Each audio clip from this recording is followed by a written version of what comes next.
I want to further address this topic in two separate parts. My lighter has been wicked with the old vintage Zippo lighter asbestos core wick. Since then, it had fired through 4 Zippo lighter flames, and this is the 4th day since I last refueled the insert.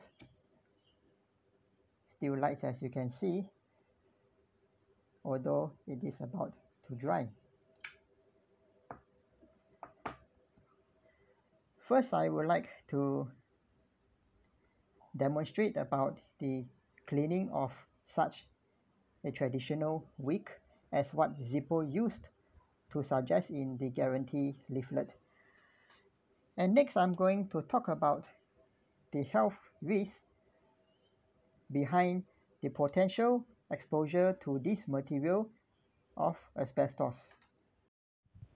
Back in those days, Zippo used to advise consumers to scrub down the end of the wick that has been coated with flint dust and soot.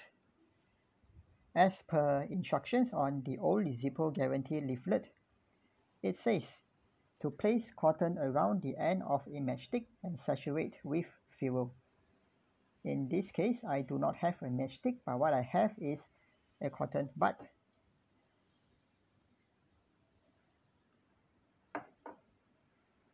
Subsequently, it says scrub the wick and straighten to chimney height. This wick has been removed from the chimney. I'm going to demonstrate the scrubbing. Looking at where the soot and flint dust has accumulated at the tip, and this is the part where I am meant to scrub. Ooh, damn, look at that.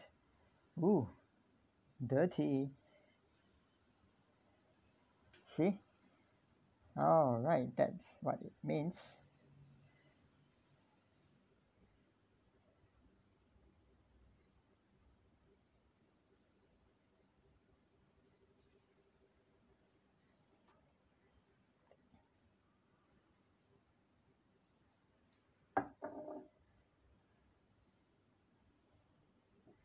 And while doing the scrubbing, I'm taking care not to fray the wick too much, because at its core is where the ever so hazardous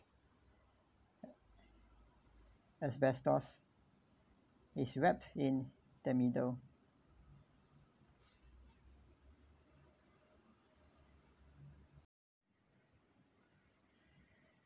Let us take a closer look at how these old vintage Zippo asbestos core wicks were structured.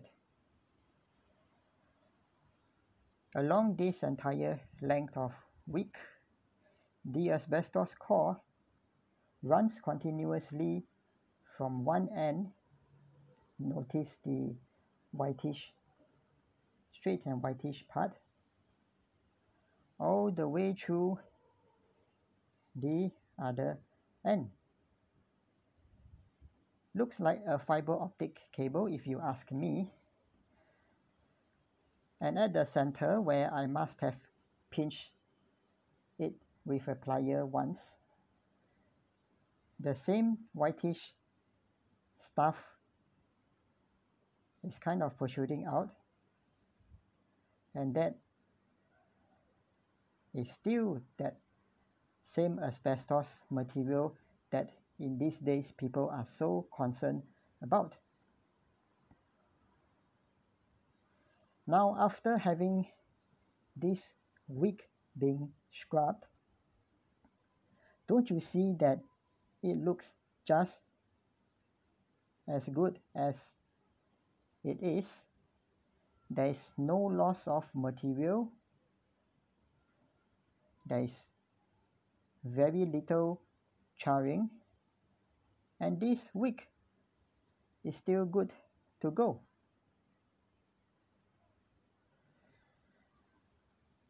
So I do not suggest, in fact, there is not even a need to trim such a wick. And to address the health concern with regards to asbestos,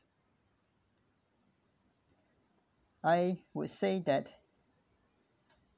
the second reason not to trim such a traditional Zippo lighter wick, reason being, if you are to trim the wick regularly as you do for the copper braided ones, bear in mind that the asbestos core, as we saw, are still intact along the entire length. So if you are to trim it off part by part by part by part, what you do is essentially to chop the asbestos fiber up into pieces, and thus increasing the risk of exposure to anyone if the cut up length of the fibers gets exposed into the air. The thing about the use of asbestos in the traditional Zippo lighter wicks, it's such a funny thing to comprehend. There is the good and there is the bad. Asbestos has provided durability to the component. Now, I come to understand why Zippo used to say that it lasts for life. Yet on the other hand, if it is not handled correctly, it could well fuck somebody up very bad.